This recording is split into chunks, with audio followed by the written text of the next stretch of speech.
İslam müəllim, mən istəyən bir balaca haşiyə çıxım. Yəni, çox mənim üçün də qəribə göründü. Bu evə, binaya gələndə, küçəyə gələndə yazılıb ki, Aşıq Ələsgər küçəsi.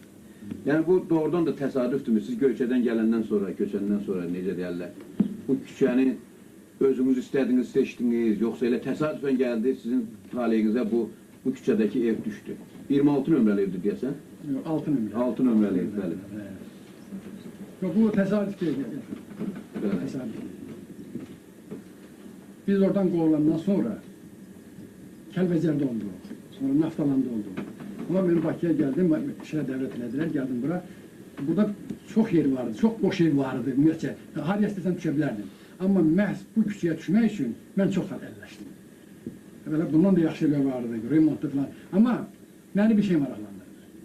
Mən ki Göyçədən ayrılmışam, Ocaqdan ayrılmışam. Mən istəyərdim ki, Aşıq Ələsgər küçəsində mənim evim olsun. Bu mənim üçün böyük təsəlli olardı. Ona görə, məhz buna görə. Bir var ki, bu xeyir şər var da qabaqda. Bir var deyəsən ki, İslam müəllimlər desərdi, Şors küçəsində və yaxud Kesxavelidə bir də var deyərlər ki, Aşıq Ələsgər küçəsində. Bu mənim üçün böyük təsəlli. Həm də böyük təsəllidir. Buraya düşmək üçün. Mənə kömək edən yoldaşlara da adım, hamısına minnətdaram.